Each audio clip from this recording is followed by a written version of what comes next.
నమస్కారం. జే న్యూస్ కి స్వాగతం. సిపిఎస్ రద్దు చేసి పాత పెన్షన్ విధానాన్ని పునరుద్ధరించాలి. రాష్ట్ర అధ్యక్షుడు గంగాపురం స్థితప్రజ్ఞ డిమాండ్. తెలంగాణ రాష్ట్రంలో సిపిఎస్ ను రద్దు చేసి పాత పెన్షన్ విధానాన్ని వెంటనే అమలు చేయాలని తెలంగాణ రాష్ట్ర contributory pension scheme employees union రాష్ట్ర అధ్యక్షుడు గంగాపురం స్థితప్రజ్ఞ డిమాండ్ చేశారు. మంగళవారం సూర్యాపేట జిల్లా కేంద్రంలో తెలంగాణ రాష్ట్ర contributory pension scheme employees union జిల్లా అధ్యక్షుడు లక్కపాక ప్రవీణ్ కుమార్ ఆధ్వర్యంలో జన జాగరణ యాత్రను విజయవంతం చేశారు. ఈ సందర్భంగా వారు మాట్లాడుతూ జూలై 11వ తేదీన ప్రారంభమైన జన జాగరణ యాత్ర 33 జిల్లాలు 119 నియోజకవర్గాల్లో కొనసాగుతుందని తెలియజేశారు. 207 జాయింట్ యాక్షన్ కమిటీ సంఘాలు, జాయింట్ స్టాఫ్ కౌన్సిల్, ప్రభుత్వ గుర్తింపు పొందిన ఉద్యోగ సంఘాల మద్దతుతో ఈ యాత్ర సాగుతుందన్నారు. కాంగ్రెస్ పార్టీ ఎన్నికల మేనిఫెస్టోలో ఇచ్చిన హామీ మేరకు హిమాచల్ ప్రదేశ్లో పాత పెన్షన్ విధానాన్ని పునరుద్ధరించినట్లే తెలంగాణలో కూడా అమలు చేయాలని కోరారు. అనంతరం ఆగస్టు 23 నిర్వహించే చలో హైదరాబాద్ పోస్టర్ను ఆవిష్కరించారు. అలాగే ఈ కార్యక్రమానికి రాష్ట్రంలోని సిపిఎస్ ఉద్యోగులు, ఉపాధ్యాయులు అందరూ భారీ సంఖ్యలో తరలి రావాలని పిలుపునిచ్చారు.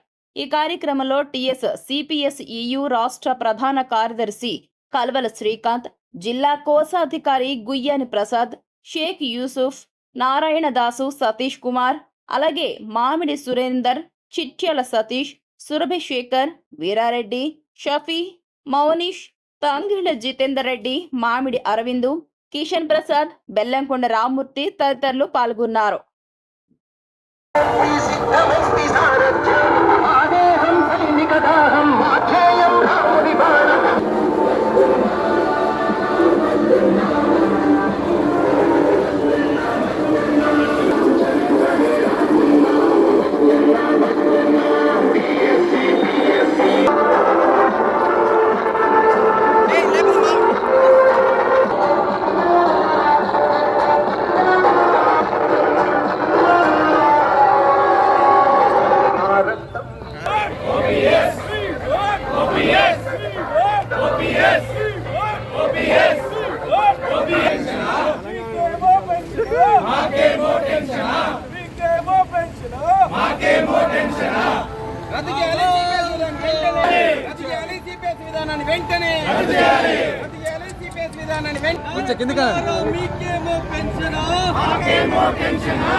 ఆయా జిల్లాల్లో ఉన్న 207 జాయింట్ యాక్షన్ కమిటీలోని సంఘాలు, అదేవిధంగా జాయింట్ స్టాఫ్ కౌన్సిల్లో ప్రభుత్వ గుర్తింపు పొందిన సంఘాలు అందరి మద్దతుతో ఆయా శాసనసభ్యులకు ఏ విధంగా అయితే కాంగ్రెస్ పార్టీ మేనిఫెస్టోలో పెట్టి హిమాచల్ ప్రదేశ్లో పాత పెన్షన్ పునరుద్ధరించిందో అదే విధంగా తెలంగాణ రాష్ట్రంలో కూడా ఎన్నికలు జరిగి ప్రభుత్వం ఏర్పడి 2.5 సంవత్సరాలు గడిచింది, కానీ ఎలాంటి చర్యలు కూడా పాత పెన్షన్ పునరుద్ధరణపై నేటికి తీసుకోవడం జరగలేదు. కాబట్టి శాసనసభ్యులందరినీ కలిసి వారికి వినతి పత్రాలు అందజేయడం ద్వారా 2.6 లక్షల మంది సిపిఎస్ ఉద్యోగ ఉపాధ్యాయుల సమస్యను ప్రభుత్వం దృష్టికి తీసుకురావడం, సిపిఎస్ ఉద్యోగ ఉపాధ్యాయుల్లో చైతన్యాన్ని నింపడం, అన్ని సంఘాల బాధ్యుల్ని కలుపుకొని ఒక ఐక్య పోరాటాన్ని చేయడం, ఈ 3 కారణాలతో ఈ జనజాగరణ యాత్ర జరుగుతోంది. అందులో భాగంగానే ఈరోజు సూర్యాపేట కాన్స్టిట్యున్సీకి రావడం జరిగింది. ఇక్కడ ఉన్న ఎమ్మెల్యే గారు అందుబాటులో లేకపోవడంతో క్యాంప్ ఇన్ఛార్జికి మనం వినతి పత్రం ఇచ్చాం. అదే విధంగా ఈ యాత్ర పరిసమాప్తి ఆగస్టు 23న హైదరాబాద్ లో చలో హైదరాబాద్ కార్యక్రమానికి పిలుపునిచ్చాం. ఈ కార్యక్రమంలో సుమారు 2.6 లక్షల మంది సిపిఎస్ ఉద్యోగ ఉపాధ్యాయులు ఎవరైతే ఉన్నారో వాళ్ళందరూ కూడా హైదరాబాద్ చేరుకోవాల్సిందిగా మీ ద్వారా వారికి పిలిపిస్తున్నాం. ఈ రోజు దుర్భరమైన పరిస్థితి, దౌర్భాగ్యమైన పరిస్థితి ప్రతి సిపిఎస్ ఉద్యోగ ఉపాధ్యాయునికి ఉంది. 30 ఏళ్ల సర్వీస్ పెట్టిన తర్వాత కూడా 5,000, 6,000 మించిన పెన్షన్ వారికి రావటం లేదు. ఎంతో మంది రిటైర్ అయిన వాళ్ళు, అంటే సుమారుగా 2,000 మంది రిటైర్ అయిన వాళ్ళ పరిస్థితి అగమ్య గోచరంగా ఉంది. ఆ రిటైర్ అయిన వాళ్ళకి కనీసం ఎంప్లాయీస్ హెల్త్ స్కీమ్ లో రిటైర్మెంట్ తర్వాత వారికి ఉచితంగా ఇచ్చే అవకాశాన్ని కూడా పొందుపరచలేదు. అది కూడా ప్రభుత్వాన్ని దాన్ని కూడా గుర్తించి రిటైర్ అయిన సిపిఎస్ ఉద్యోగ ఉపాధ్యాయులకు ఉచిత వైద్య సహాయాన్ని అందించాలని కోరుతున్నాం. అంతేకాకుండా డిఏ ఏరియర్స్ కు సంబంధించి ఇన్స్టాల్మెంట్స్ రూపంలో సిపిఎస్ ఉద్యోగ ఉపాధ్యాయులకు పడుతున్నప్పటికీ ఇప్పటికీ ₹1 కూడా అందులో ఇన్స్టాల్మెంట్స్ పేమెంట్ అనేది సరిగ్గా జరగడం లేదు. ఈ నెల అయినా ప్రభుత్వం ఏదైతే 2,000 కోట్ల రూపాయలు ఇవ్వబోతోందో ఉద్యోగ ఉపాధ్యాయులకు సంబంధించిన చెల్లింపుల కొరకు, దానిలో సింహభాగం సిపిఎస్ ఉద్యోగ ఉపాధ్యాయులకు సంబంధించిన ఇవ్వాలని కోరుతున్నాం. జనజాగరణ యాత్ర ఈరోజు సూర్యాపేటకు రావడం జరిగింది. 2023లో కాంగ్రెస్ ప్రభుత్వం మేనిఫెస్టోలో సిపిఎస్ అంశాన్ని పొందుపరచడం జరిగింది.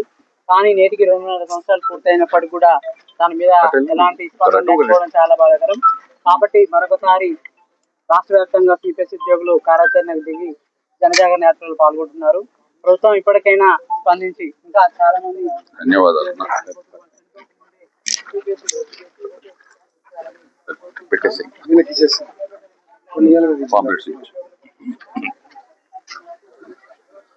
అమ్మ మీరందరూ తప్పనిసరిగా